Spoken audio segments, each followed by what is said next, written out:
Sasho sangena thina singalala endleleni nanazi indaba ze1 KZN TV ehamba phambili namuhla. Indlunkulu kaZulu ichitha eyopondo abahlanu. IEC ithi kusekude ukuvota ngobuchwepheshe. Kanti luzogcina luyinkinga ufuduko lwasemadolobheni. Nina bakambombo uShomnyama sanemukela kwindaba zethu ze1 KZN TV zifunde uphilani wakacebekukhulu kwamzimba uyakhuleka. Sanibonani. Lo khulumela indlunkulu kaZulu umntwana uThulani Zulu uthi kazilona iqinisa indaba zokuthi indlunkulu isicela ukuba kinekelele ngamale ngopondo abahlanu phecelezi ngolasemzini 10 rands ukuze kizobhekana nezidingo zayo.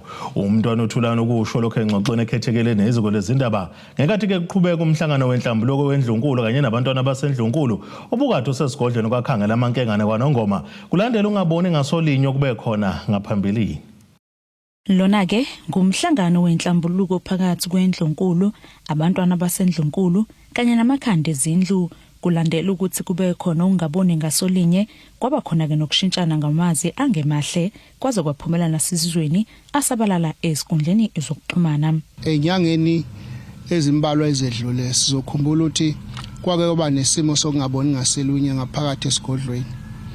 Lokho kwenza kwaba sekuba namazwi nje angamahle okushintshiswana ngawo sasiwabona einkundleni zokuxhumana.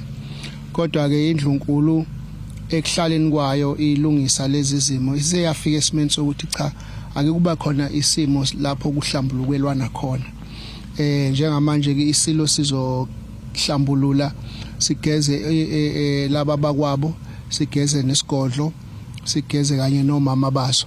Makukhona izinto ezinemsindo ezingashayisani kahle zingagcina zenza kube nesiphetho sokuthi bese kungazi ukuthi akuhambi kahle ekhaya. Ingakho ke kube khona lesi simo senhlambuluko ezokwenziwa namhlanje. Kamuva nje kusabaleleke izindaba ezithi ke indlunkulu icela emnikele R10 kumuntu ngamunye ukuze ke kuxhaswe izidingo zesilo noma zasendlunkulu. Umntwana uthi ke azikho izinkulumo ezinjalo ngakho lokho kungamampunge abantu abangafafazi izindaba ezingamanga. Ukusho ukuthi indlunkulu akakabikho kufikile kwathebulishwa etafuleni okukhuluma ngama10 rand nesilwa sikaze siendorse noma siauthorize anything ekhuluma ngama10 rand. Yonke into esuka isikhulunywa endlunkulu inikwa mina njengomlomo wendlunkulu ukwazi ukuthi ngiyibeke ngokusemthethweni. Umntwana uphinde wakugcizelela ukuthi kumkhosi omhlanga wakulonyaka uzobanjelwa ke esigodleni esisha sesilo esisemashobeni ophongolo ibangana nje lincane mawusuka ngakwakhangela amankengane. Lo mkhosi ke ubujwayele ukubanjela esigodleni enyokeni njengoba ke insilo esabuza umdlongomane sasuqhuba khona lo mkhosi. Isimthatha iminyaka isilo singeni lesihlalweni kodwa besisebenzela enyokeni. Ngiyazi ukuthi niyayibona nje isilo masibeka abantu mabemukela umhlanga intombi imule umhlanga esilweni nicabanga ukuthi wona umhlanga lo kuningi okwenza kwe-background, kuningi ongama-rituals okuyikona okuziseko zesihlalo ukuze inkosi mani niyibone imilaphana lezo zinto ezi-spiritual ezisekelayo ngonyama. Yonke leminyaka emithathu kade zingekho lezi zinto kodwa njengoba isilo sesine nesigodlo saso emashobeni sesifake zonke lezi iseko zesihlalo sabi ukuthi sengila. Ngakho kufanele siqaleke isilo manje senze umsebenzi okubusa isizwe ngoba lapha enyokeni isilo asikwazi ukuphahla lapho okuphahla khona uyise, asikwazi nokungena kulezi zindlu ukuthi uyise wayenzani, kodwa la emashobeni sesikwazi ukuthi senabe nakhona senze isekelo zaso siphahla sithi masime phambi kwabantu kube ukuthi sesiyenzile izinto zesiko eyiningi esingeke sixoxe ngazo. Ezidabeni ze1 KZN TV nginguSamkeliswe Ngqulunga ngibika ngwakukhangela amankengane kwaNongoma. Ikhomishani yokhetho ezimele IEC ithi lelizwe lisekude uguqukela ngokuphelele kwezobuchwepheshe uma ngabe kuvotwa. Le khomishani ibeke kanjena ke shamthetho sesifundazwe eMgungundlovu nokuyilapho beyethula khona kumbiko wokhetho lukazwelonke lwakamuva yaphinde futhi yethula ke nezinhlelo zokhetho lukahulumeni wasekhaya okulindele ukuthi ke lubanjwe ngonyaka ozayo. Isikhulu esiphezulu kwinhlangano yezokhetho iIEC uSayi Mamabulo uthi kusakude ukuvotwa ngezobuchwepheshe kudeli. Bringing the election report arising from last year's national and provincial elections to give an account of the performance of the commission in those elections, to identify the areas of success, but to openly talk about the challenges that we had. We also came to talk about the discussion document on electronic voting, but importantly to clarify that it is not the intention of the Commission to implement electronic voting for the local government elections that are coming either next year or the year following. Usomlomo wesishayamthetho sesifundazwe KwaZulu-Natal uNontembeko Boys uthi ukhetho lohulumeni wasekhaya ilona olunzima kakhulu ukudlula olukahulumeni wezwelonke. Whilst the national elections are one of your most difficult, the real test always lies in the ones that are coming next year. The local government elections, from our perspective in the legislative sector, are the most challenging for the Commission. But be that as it may, we acknowledge that over the years you have improved your ability to do things that conform to the now. Umamabolo uthi ukubhalisela ukuvota kohulumeni basekhaya kungahle kube ngoNhlangulana ngonyaka ozayo. We anticipate a registration weekend around June 2026, and we put there in the critical path a possible second one. That second one is currently not guaranteed. Kanti umamabolo uxwayise amaqembu ezepolitiki ukuba asheshe aqoke abazowamela ezikhundleni zobukhansela kukhetho lohulumeni langonyaka ozayo. Parties are often delayed with their candidate selection, such that on the last day when is the deadline for the submission of candidates, you get calls to extend and so on. The reality of the matter, we have judicial precedents that make it impossible for the Commission to extend the cut-off dates willy-nilly. So we can't do that. Every party must start preparation for their internal candidate selection. Ezindabeni ze1KZN TV ngu-Ayanda Dube ngisemgungundlovu. Ukufuduka kwabantu beyoziza emadolobheni kuchazwe njengenkinga ezodlondlobala kuleli uma ngabe kungalawulwa ngendlela. Lena ngenye yezinto okubhungwe ngazo ngesikhathi ke kuqhubeka ingxoxo yenhlaka ezahlukene ngodaba lokuthuthukiswa kwendawo eyisemadolobheni. Kuxoxiswe ngobungozi obungadalwa ukungalawulwa kokufuduka kwabantu beke ezindaweni ezingamadolobha ngesikhathi kusingethwe ingqungquthela ebizwa iNational Urban Forum eThekwini. Sizogcina sinesiminyaminya esingalawuleki. Inhloso ke yalomhlangano ukuthi senza kanjani ukuthi kube nokulawuleka kokuya kwabantu bakithi ngobuningi babo emadolobheni. Siyazi okuba ukuthi abantu besuka emakhaya baya emadolobheni bafuna amathuba angcono, bafuna imisebenzi, bafuna indawo ezingcono zokuhlala, imigwaqo engcono, ibhedlela, ama-police station, konke okuseduze kwabo okungesisimo esifanayo ney'ndawo zasemakhaya.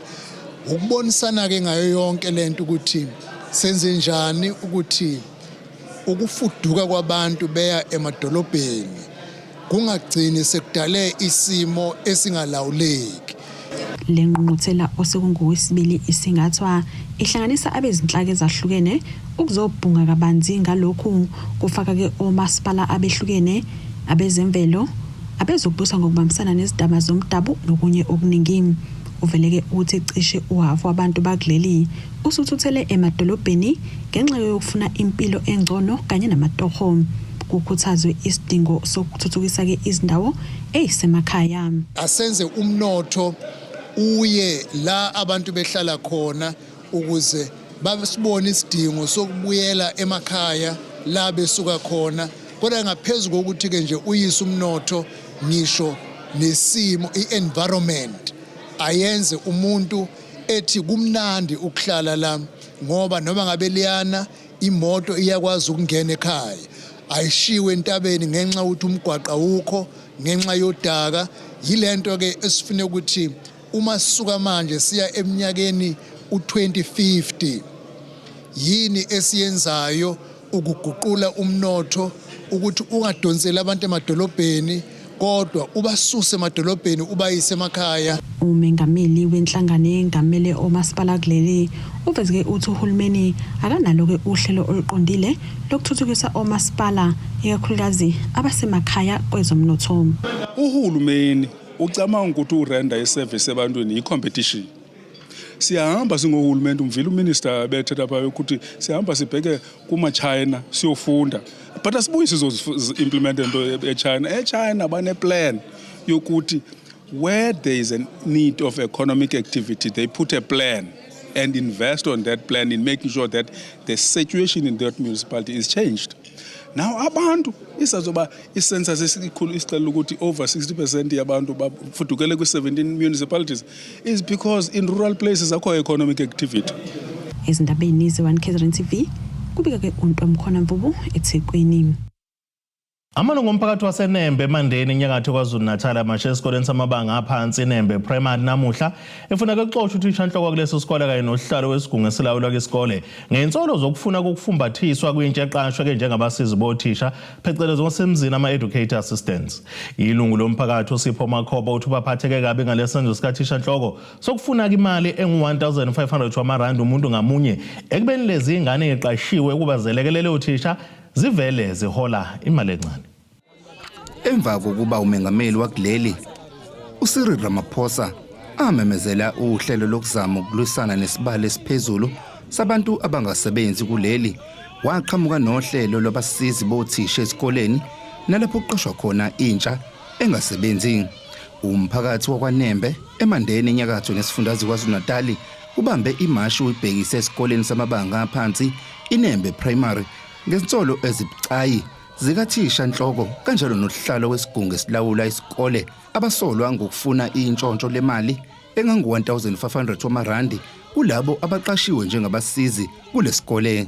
Sila isikhona nje kungenxa yezingane zasuka zazokhalaza ngenxa yokuthi zibanjelwe uthisha omkhulu ufuna ukuthi zikhokhe imali e-1,500 njalo ngenyanga.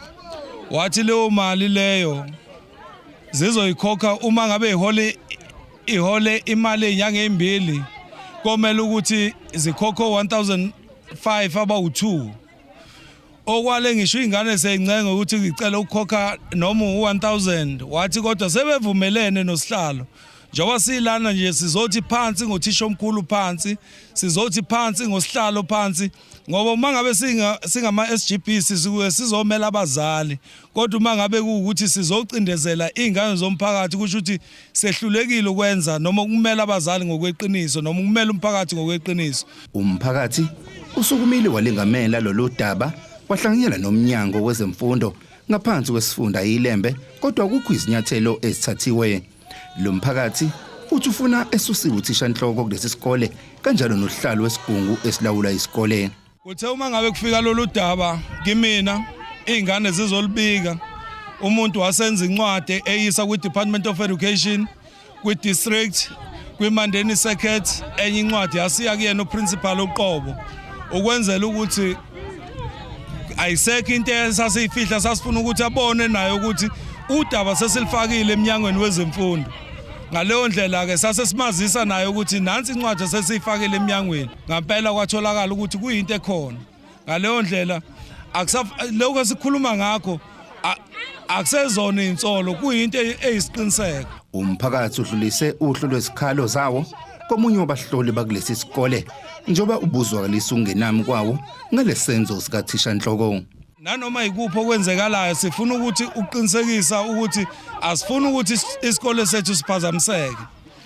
Njengomphakathi kusihlukumeza kakhulu ngoba lezi ingane zizosebenza kuphela u6 months. Uma ngabe ukuthi kule madlana encane ezitholayo kuthatha u1.5 le mali uma usuyibala inyangeni eziwu6 iwu9000. Uthisha omkhulu ohola izumbulu zemali kodwa uzophuca lengane ingane u9000. Umnyango wezemfundo esifundazweni KwaZulu-Natal uthunyelelwe imibuzo ngalolu daba kwaze kwashaya isikhathi sokuya emoyeni ungakuphenduli.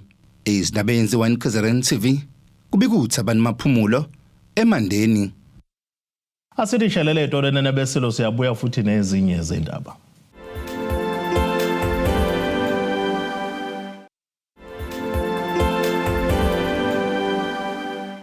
Asibonge siphinde sinamukele futhi kwindaba zethu ze1 KZN TV nazo kwizona ndaba esithi izo ezihamba phambili namuhla. Indlunkulu kaZulu ichitha eyopondo abahlanu. I-IEC ithi kusekude ukuvota ngobuchwepheshe. Kanti luzogcina luyinkinga ufuduko lwasemadolobheni.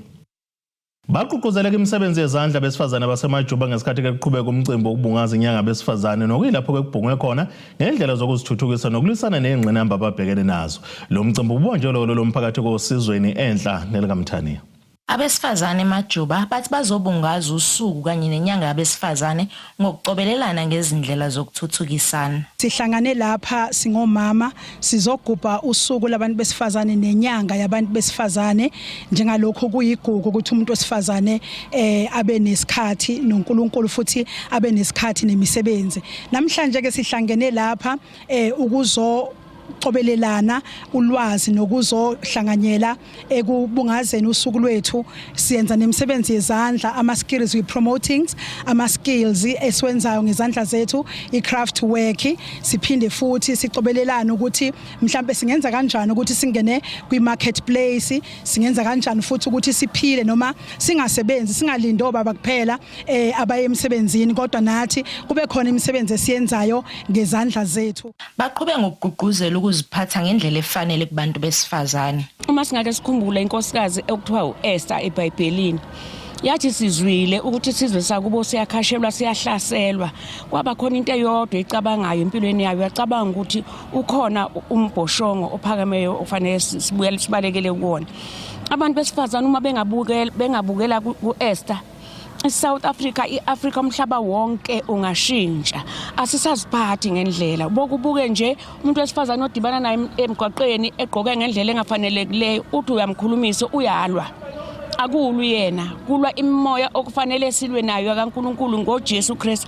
Ngathi sisodwa asingeke sikwazi. Abantu besifazane siyacela kuNkulunkulu wethu, siyabacela nabuqobo bezwa physically ukuthi sicela indlela yokusiphatha, ukusihlonipha, open iminyango eminingi kakhulu kumuntu wesifazane.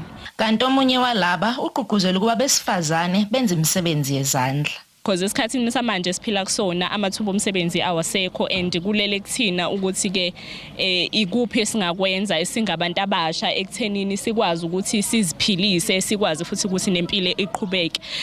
Abantu abaningi umuntu uyayathi mangabe ehlulekile mhlambe esikoleni bese abona ngazathi ikusasa lakhe seliphelile okanye akusekho angakwenza ngempilo yakhe, but zikhona izinto angazenza ngempilo yakhe. Njengoba ngiqokile nje lamabhangela la engwafakile namhlanje angikhiphanga imali ukuthi ngwathenge okanye ngwakhande, but ngisebenzisa ama cardboards noma ngabe cardboards le ayini noma ngabe cardboards lani, ama cardboards nje la lahlwayo sihambe siyothatha lawo ma cardboards layo. Khona manjalo kulomcimbi bekumenywe nezinhlaka ezibhekelela ukuhlukunyezwa kwabesifazane. Lapha enhlanganweni siliswana nokuhlukunyezwa kwabantu. So okusizile namhlanje sizoqhakambisa abantu besifazane, sizobatshela ngeendawo zethu esinazo la emajuba ezingama white door ezo2, A1 sosizweni, A1 semadadeni. Siliswana nokuhlukunyezwa kwabantu besifazane nezingane. So nje sizobaqhuquzela namhlanje ukuthi abangabe basahlala bathule bengakhulumi uma ngabe benenkinga. Ubikuthobeka Dladla ezindabeni ze1 KZN TV ngisosizweni eNewcastle. Ukhala ngokudicilela phansi kwegama lakho udokotela ogxile kwelapheni izifo zenhliziyo esibhedlela esizimele Westville Hospital eThekwini KwaZulu-Natal. Ekhuluma nezwe le ndaba udokotela kuNtando Duze uveza ukuthi usephoqelwe ukuvula amacala afaka ukudicilela kwesithunzi sakhe oza kwabo kanti kusola impi yobuhlanga njengembangela yalokhu. Ubaba lenkantolo wavula amacala afaka phakathi awokudicilelwa kwesithunzi oza kwabo udokotela esikhungweni sizimele iWestville Hospital. Lo dokotela ukhala ngokucwaswa ngenxa yebala lakhe phakathi kokunye. Odokotela la engibavulile amacala babili konakele kunjena sifuna ubufakazi la lokho ngathi nje ngakubiza ukuthi organized crime. Odokotela laba uma umuntu kuthiwa udokotela ngeke umlindele ukuthi angenza into enjena. Ake sithi nje mhlambe uDr Duza sithi khona mhlambe okuronga kwenzile esibhedlela akusiyona indlela yokucomplaina ngodokotela le. Sikhona isigungu sokudokotela okuthiwa iHPCSA. Uma uDr Duza is icolleague yakho enze into errong, akhona ama channels alandelwayo ukuthi complain hayi ukuthi ugijima uye kwa card branch yabo hayi ukuthi inibize emhlangano ukhuluma ngodokotela kabi ezigulini abanye baze baqhubeke benze ama complaint basebenza iziguli ukuthi balwe izimpi zabo zomona balwe izimpi zabo zokucasana ngokwebala ukuthi racism ilento esilwa eWestville. Kuzokhumbuleka ukuthi ngeledlule iziko lezindaba libike kabanzi ngombhikisho weziguli kulesibhedlela zikhala ke ngokufanayo kuvela ke ukuthi isimo simanzonzo nosekholeleke echaphazelekeni kweziguli ikakhulukazi ebezelashwa ilo dokotela wezifo zenhliziyo.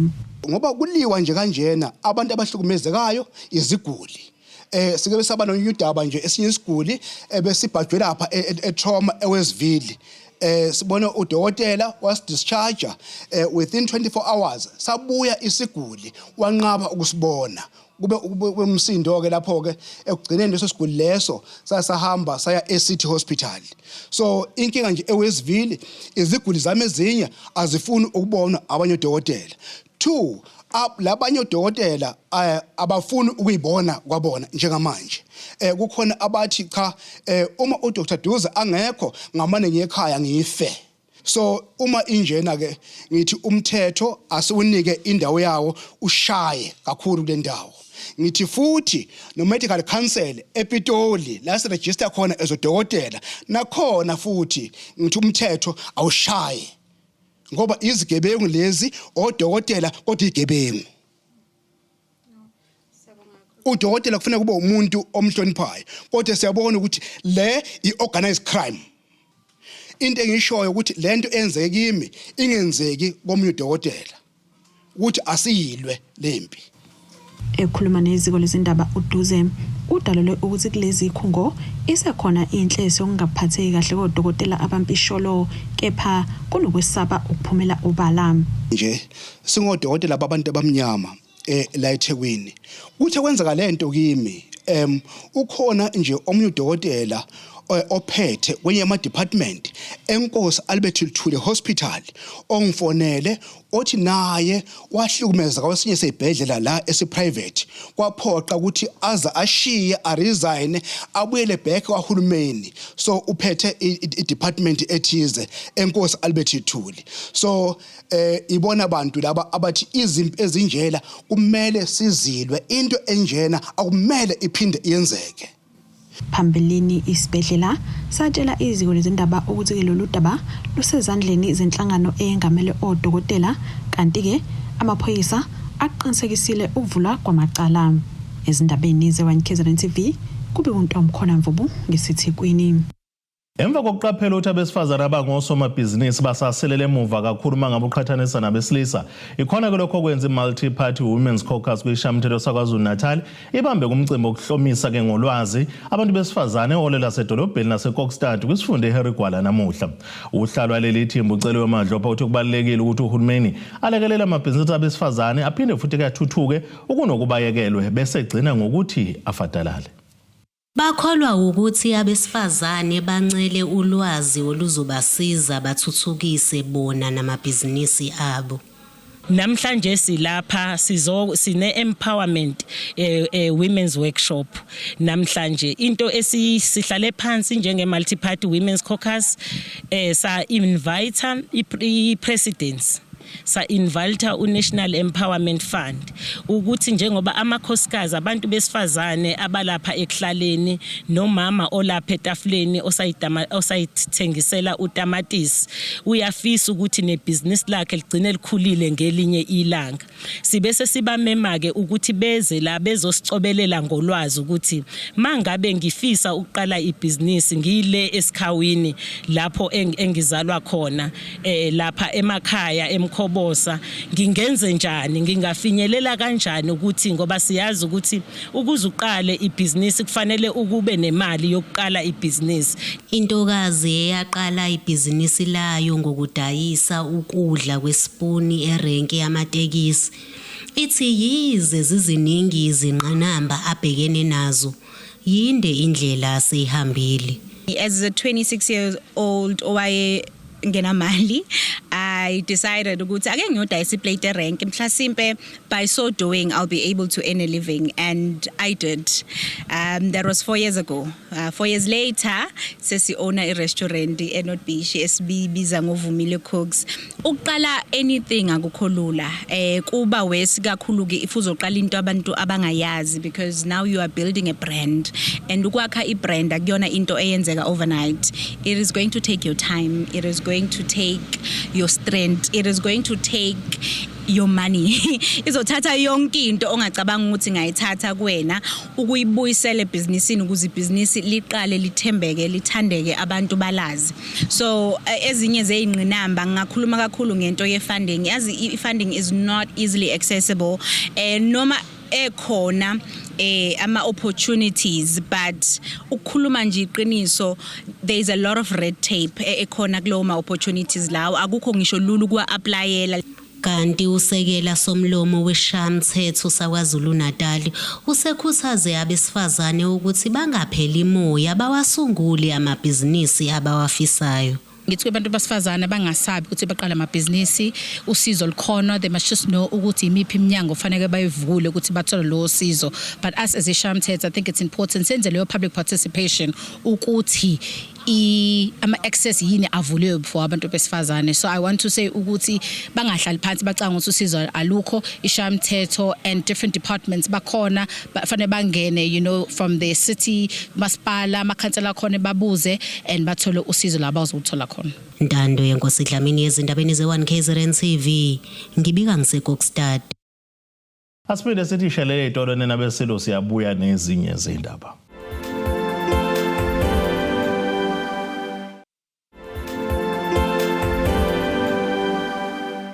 Asibonge siphinde sanamukele futhi kwindaba zethu ze1 KZN TV. Nazi indaba kwizona esithi ngezihamba phambili namuhla.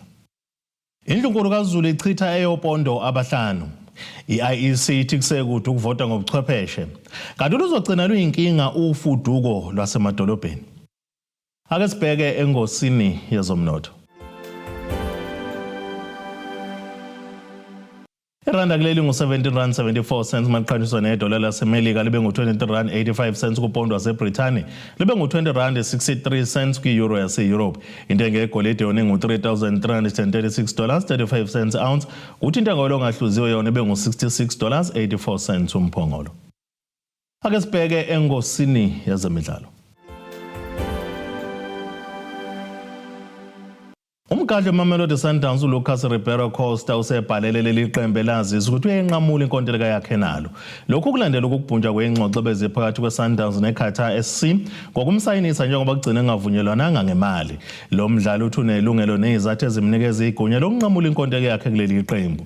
Nokuyizathu ke azoziveza kwiFIFA Football Tribunal njengoba eseqasha abameli abanohlonze indabeni ezifana nalezi. Lokhu sekucacisele ngisho ingane encane esakhasayo ukuthi lo mdlali akanemeneze ngokuchitha kwesicelo seqembu laseQatar nakho lokuthi belibeke etafuleni imali efanele ukuze limsayinise. Ake sibheke nasesimo sezulu esingalindeleka.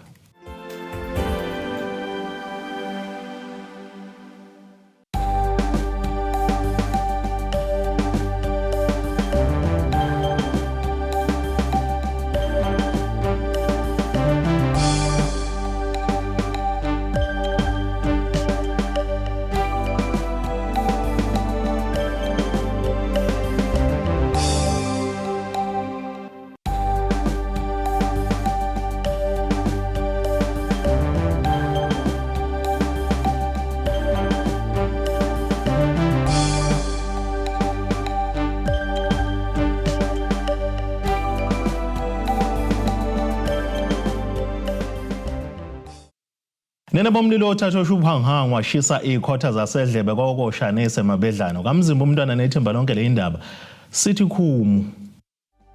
Abethuli bethu bezindaba baxhaswe iThulis Bayview Bridal. Ungabashayela kulezi zinombolo ezivelile.